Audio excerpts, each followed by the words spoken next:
to another episode of NoName Tv. I'm Marcus Antoine. I got Dice with me. Today we have our first athlete interview that we've ever done.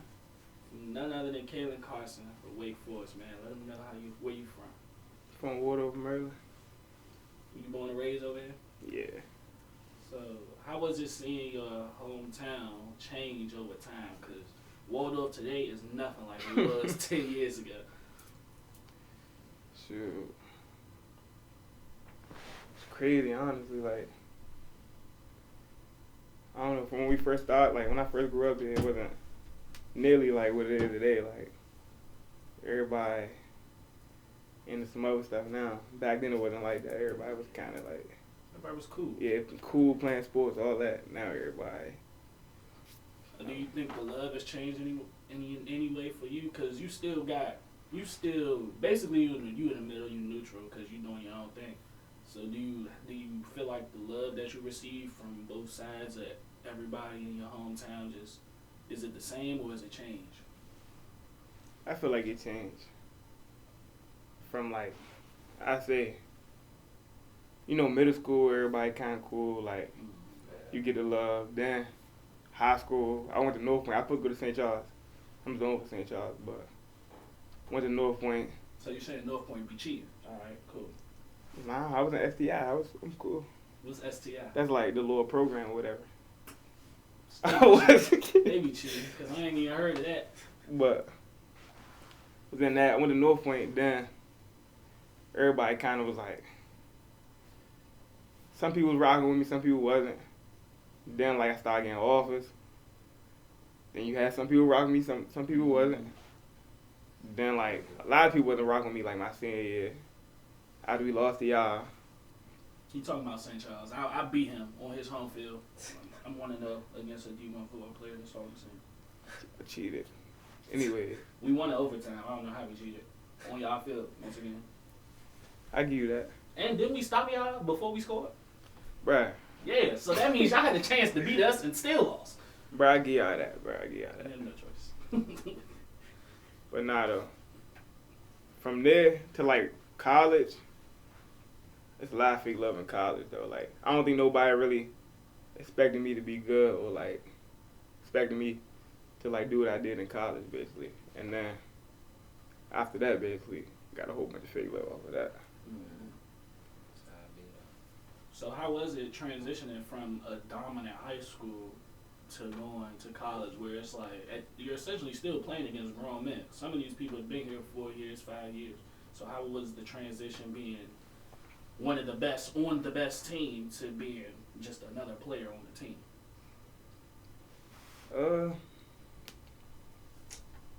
To be honest, North Point kind of like prepare you, like, I'm not just saying that, but North Point kind of like prepare you for the next level for real. So like,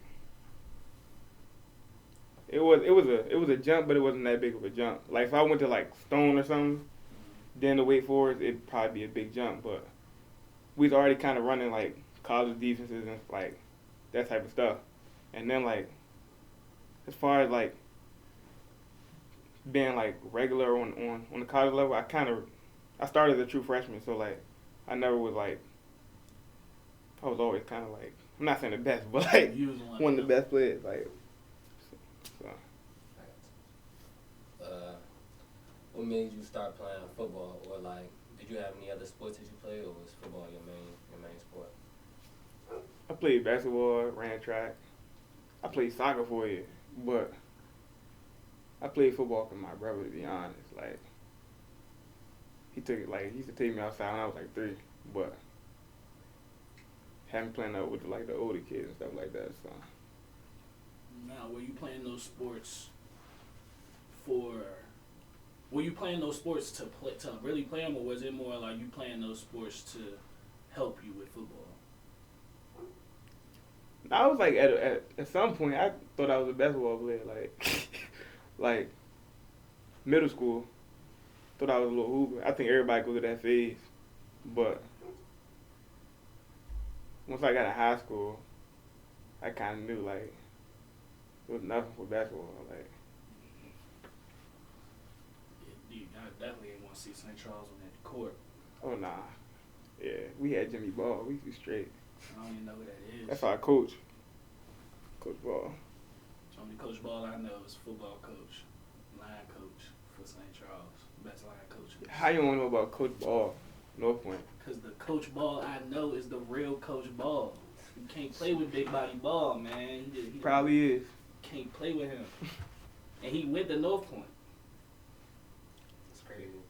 A lot of people came from North Point. Our head coach was at North Point. Coach O was at North Point. But why did you choose Wake Forest? For real, they was the only like Power 5 school, like big school showing me love. Like I had like a couple schools basically like come to camp. Maryland, they, you know what I'm saying, they ain't show me that much interest or whatever, but like, yeah, they showed me the most love, to be honest. So does that matter when getting recruited? Because, or does like the name of a school help? For example, like if Alabama would have gave you the same exact love that Maryland was giving you compared to what Wake Forest was doing, would you have still chose Wake Forest? Yeah, I feel like the love, like, you gotta go to a school that, like, wants you and kind of, like, I don't want to say need you. No school needs you, but, like, look at the depth chart and say, like, all right, these corners about to go to NFL or something. It's going to be an open spot, basically. So, you gotta go to, like, you know what I'm saying, what college really wants you. You go to, like, Bama or, like, them big schools, like, they be stacked. You ain't going to see the field till your fourth year, like, so. That's a great point. So let's branch off into the music, man. What is MG to you? What does that mean? That's like, you caught me off guard with that. But nah, that's just like something we started with, like, a couple people on my football team, like, and we just like, it's like, it's motion, yeah, but just like a bunch of us that get money, like, go on trips, like, you know what I'm saying? Enjoy Like, life, really. yeah, exactly. Do you think that doing music will impact your NFL chances negatively?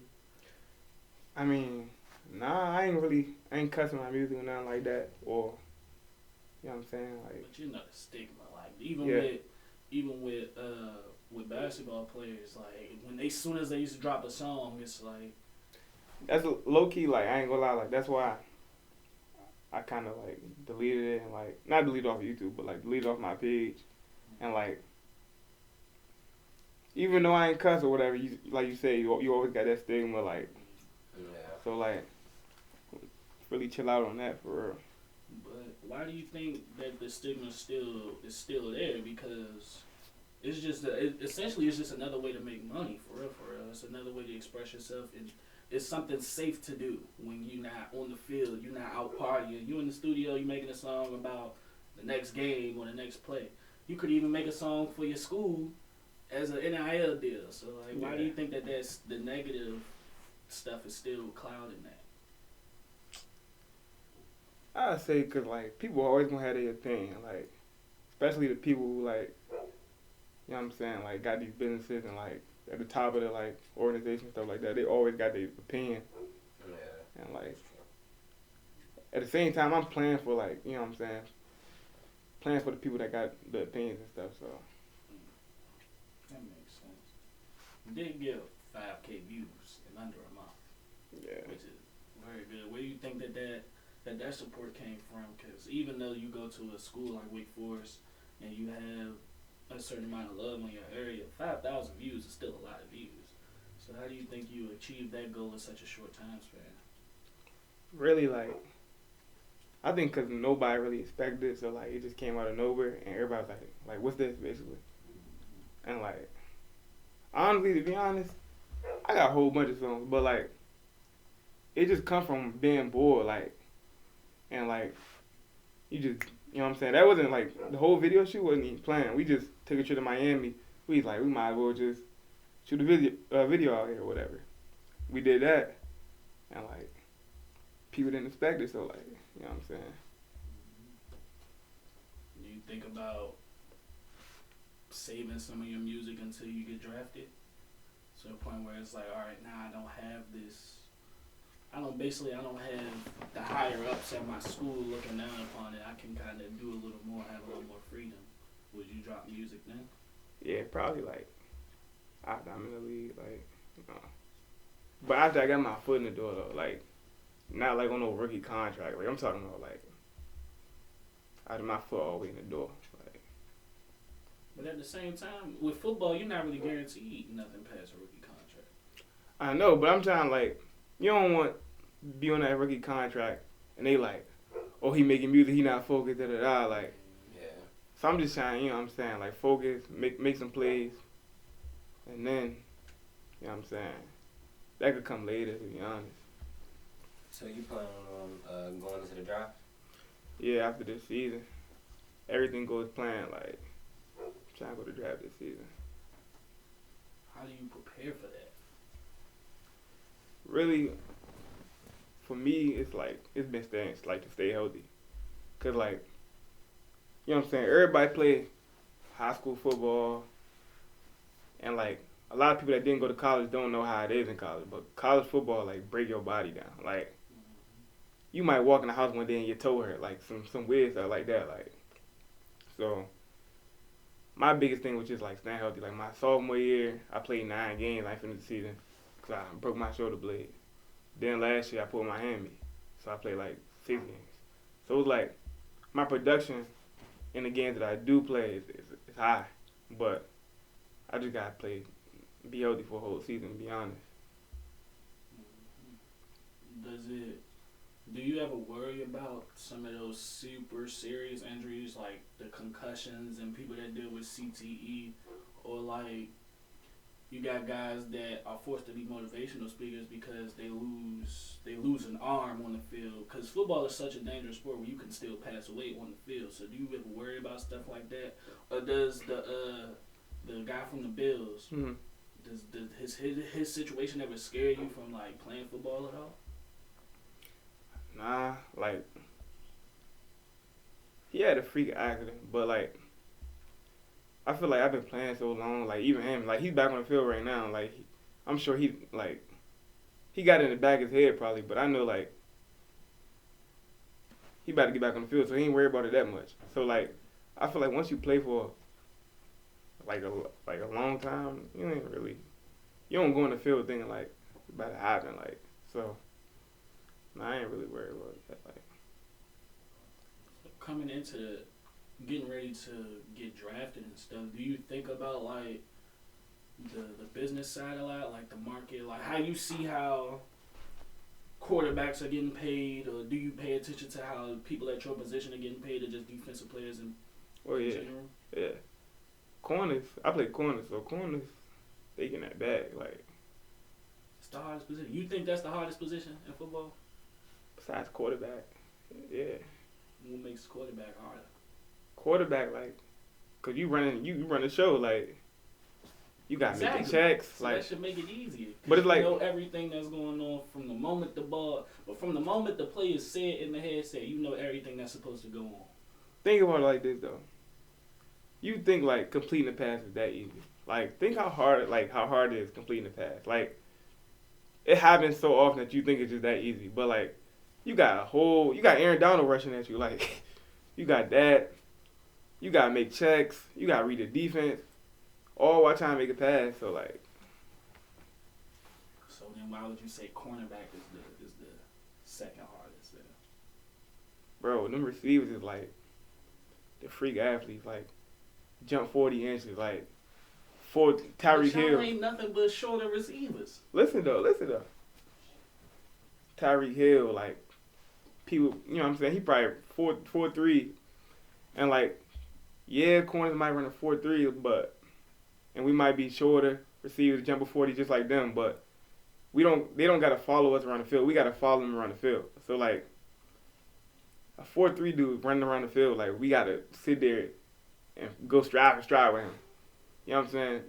So that's make it hard. Like, I think lineman one of the hardest positions. Lineman. Offensive lineman, though. Because you talk about a quarterback got Aaron Donald rushing to him. I'm the guy that got to stop Aaron Donald. Yeah. But it's like, And there's so many rules and things that I can't necessarily do.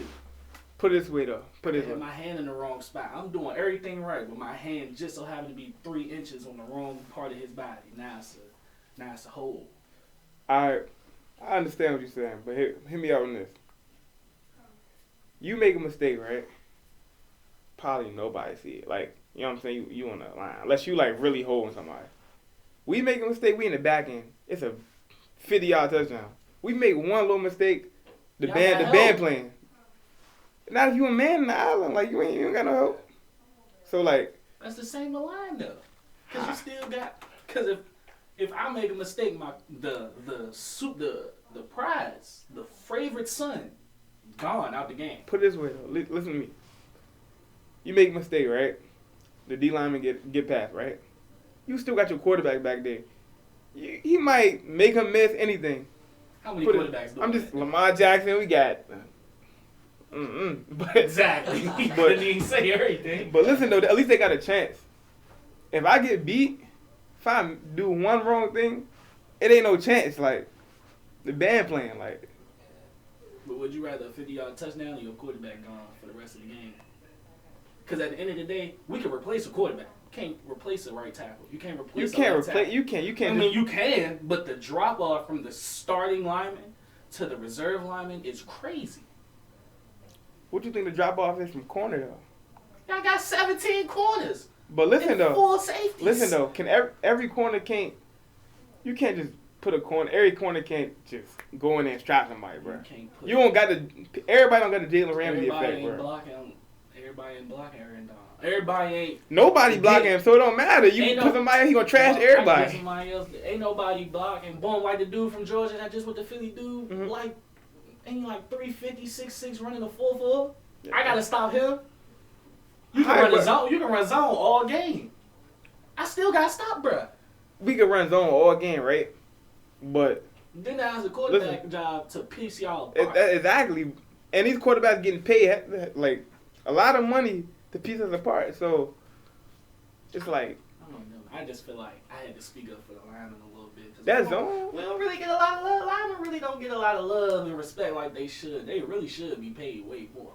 Because at the end of the day, I mean, the left tackle in football get paid a lot. And it really shouldn't be, to be honest, because they don't even put the left tackle stay there. They don't put the best D lineman or pass rusher in front of him, unless that's just naturally his position. He's naturally just like playing on that side, but they usually on the other side. Aaron Donald coming from, if I'm looking at the O line, the back of the O line, Aaron Donald coming from the right.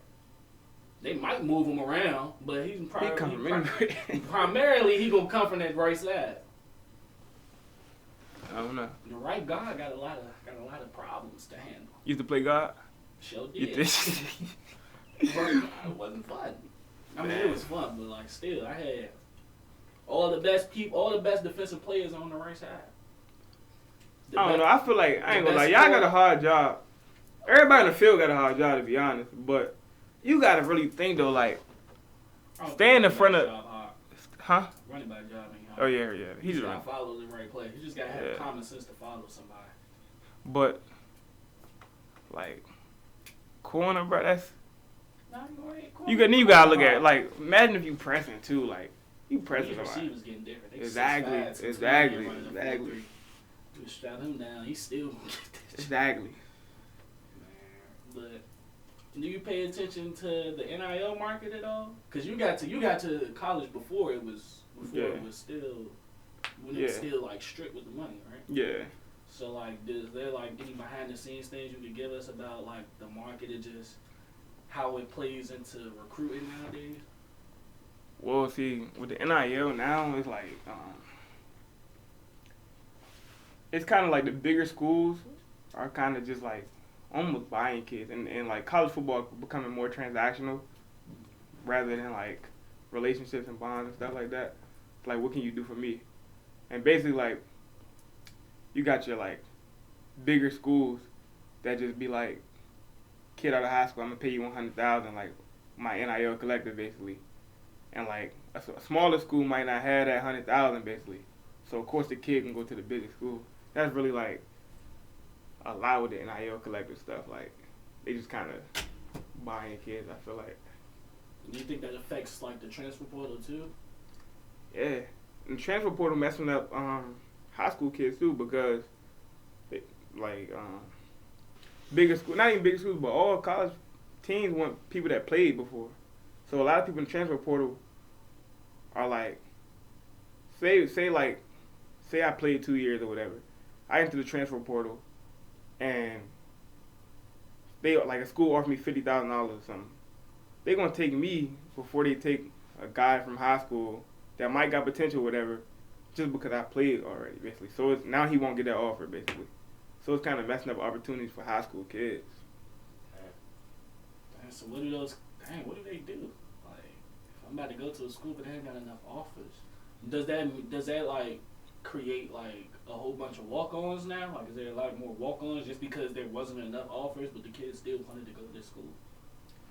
I wouldn't say it's a lot of walk-ons, but like them schools, I'm just gonna say like the bigger schools and stuff like that. You know, the schools that catch your eye and stuff. Like, you gonna see like it's less high school kids getting offered because like transfer. Like, you know what I'm saying? Why they gonna take somebody like a high school kid they never seen play in college football? They could just take somebody who been playing in a different conference. You got some college experience already. I mean, more kids gotta go to HBCUs then, because they not giving up no big But look though, for that. Look though, the draft just passed, and you got like probably like I don't think not one HBCU kid got drafted. So like that's another thing, bro. Like then you set them up for failure, kind of like not failure, but they don't even get drafted from the HBCUs. And not saying they're not good, but them NFL, you know what I'm saying, scouts, they looking over there. And if they do, it's gonna be like a glance. It ain't gonna be like they really looking like.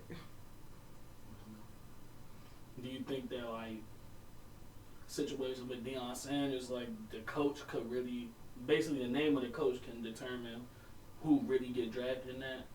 Because if Deion Sanders was still at Jackson State, it was gonna be HBCU getting drafted. Yeah. So like if he got a lot of pull though, it's Deion Sanders. So like. So like, boom, let's say, no, I can't say Urban Meyer, he messing it up. Let's say, boom, a Nick Saban, not necessarily Nick Saban, but somebody that's like Nick Saban, just so happen to be at the HBCU. Do you think that him having the name that he has will automatically be like, all right, well, I guess I gotta look over here as an NFL scout in the HBCU world? I feel like a lot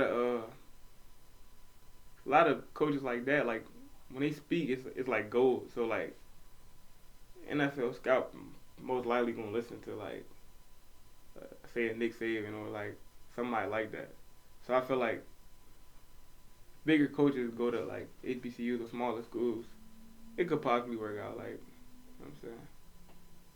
Cause I know, like, for sure, like, they listen to Deion Sanders right now, like. Yeah. Well, they're listening to him, but they ain't really. Yeah, I feel that. Yeah. They using him going to Colorado as a way to basically turn the people against him. But yeah, I feel that. So what do the media be like in the college football world? Like, people be on the media, like, asking you dumb stuff, or like, people be disrespecting you in any way? I heard they do that in the draft. Like, I ain't really never. Actually, I ain't really got like directly disrespected, like on no media or whatever. But I feel like the media is the media, bro. So like, you might even the fans basically, like, they get on social media or whatever. You might have like a great game. You know what I'm saying? It's Caelen Carson, the best in the nation. Like, you that next game you get up one pass or something, slant or something. Depending on how they feeling, why is he even in the game or something like that? Like, I'm not saying that happened to me, but I'm just saying that's how they are though. Like, yeah, they be flip flopping. Yeah. Especially because a lot of people that do stuff like that don't understand the game. But they don't even be playing sports. They just be. They'll be like, man, how did you do that? you supposed to stop him. Like, bro, that's not even his responsibility. Bro, that's a big one right there. Like, even, like me and Zone, I got the flat. a lot of like, he ran the post. Why do you think I'm supposed to stop him? a lot of people on social media be like that, and you be like that had nothing to do with me. But you know what I'm saying? Like, people take it for what they see. Do you think a high level of play makes it harder to have those stuff like that? Because if you was just, not necessarily, if you wasn't, I'm not saying that you played like some butt, but if you was still just like an average player, like you was just doing your job and just giving slight help to your team, rather than being the one that's like, all right, I'm really about to lock this guy down, do you think that is different? Because if Jalen Ramsey get burnt on the play, it's like, dang, he getting burnt. Jalen Ramsey washed. But if dude from the Cowboys give up a play, it's like, well, that's what he do. We don't really care. Do you think your level of play can affect how, I guess, fast the fans would be to change on you? Yeah. Just like you said, like the example you just gave, like Jalen Ramsey, like he get burnt. You see, like the Super Bowl game when he was checking Jamar Chase. He had like a bad game or whatever, or like, I wouldn't even say a bad game, but like he just had some bad moments or whatever, and you see how the media just kind of was on him off of that.